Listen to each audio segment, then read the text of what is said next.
Here we're going to go through and understand these the different pieces of this sugya about the Zarcha Shemesh.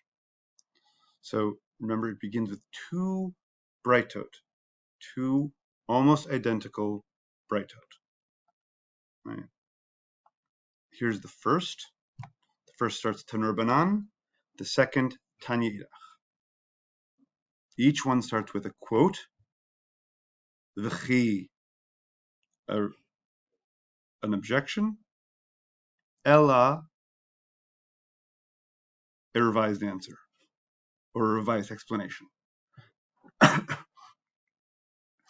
Here we have the quote with Im Zarcha Hashemesh. The question is about that phrase, Zarcha Hashemesh alav.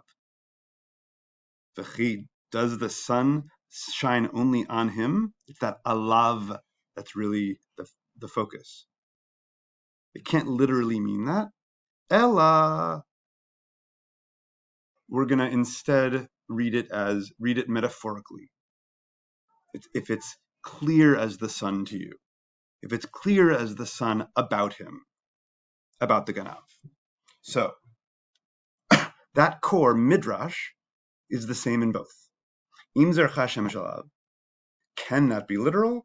No. If metaphorical, it means if his intentions are clear as day to you.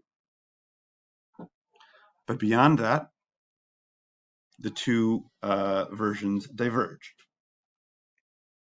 Here we have the three parts, quote, v'chi ella. First note the quote. Ein lo damim im zarcha shemesh alav. Those words do appear in our psukim in exactly that order.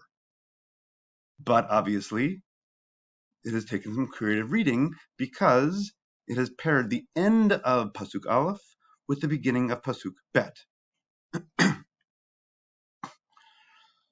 Now, you'll then see that in the second version of the Braita, it pairs Im Zarcha Shemesh with the following phrase, damim lo, following the structure of the psukim.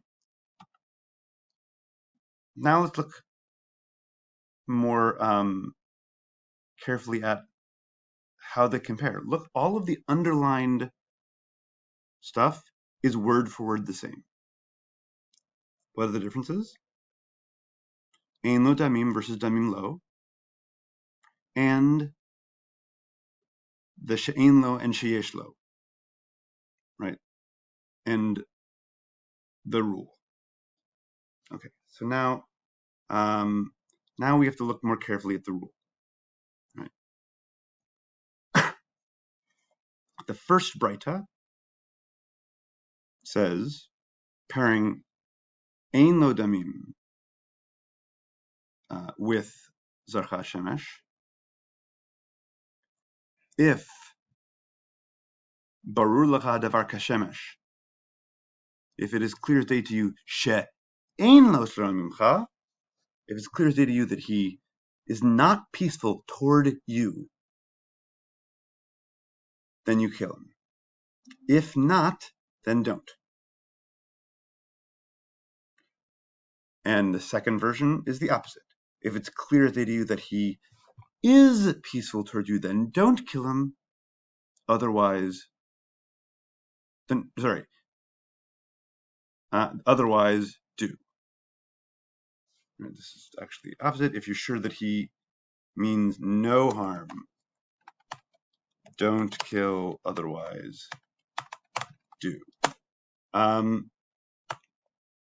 It's easy to read this, and certainly we, at first glance, tend to read these as meaning the same thing, right? Either he means harm or he doesn't mean harm, in which case there would be no difference. They're saying the same thing from two perspectives. But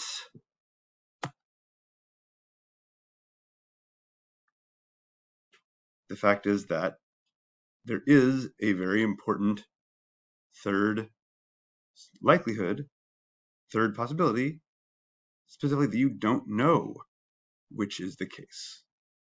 And in fact, it's much more likely that you're going to not know the thief's intentions than that you will. So it's not just that doubt is a possibility, it's that doubt is actually the most likely possibility. So in fact, far from these Breitot being the same, they disagree about the large majority of cases. Okay. So now we have the first Breita. If it's clear to you that he means harm, you kill him, and if not, if you are not sure, then don't kill him. And right, I guess here. And in the second, if you're sure he means no harm, then don't. But if you are not sure, if you are in doubt, in all of those middle cases, you can kill him. When in doubt, don't kill. When in doubt, do kill. That is the central differentiation. Okay. Now let's jump to Rava. Rava says, Kol de ati alai b'machtarta. That language, ati b'machtarta, is just the Aramaic for ba b'machteret.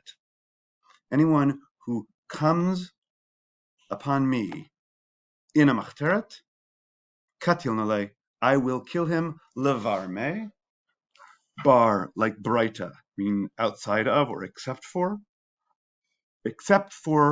Rav Chanina bar Shela. Obviously, that sounds odd to us, this specific guy. Rav used him as an example. The Gemara is going to try to generalize. But before we do that, you have to see what Rav is saying is closely parallels the second Breita. In all cases, I will presume the worst and kill someone if they're coming b'machteret, unless I know for sure that I'm not in danger, which for me is someone like this guy. Gemara asks, "My ta'ama, ilema." Wrong answer. Mishum de tzadiku, hakati b'machtarta. That right can't be. He's breaking into your house. Ella, right answer. Mishum de kim li begaveh. I know about him, kind of colloquial Aramaic way of saying barur lecha hadavar kashemesh. I know about him that he is merachem alai kirachem aval ben. That he cares for me, kirachem aval ben. He would not hurt me.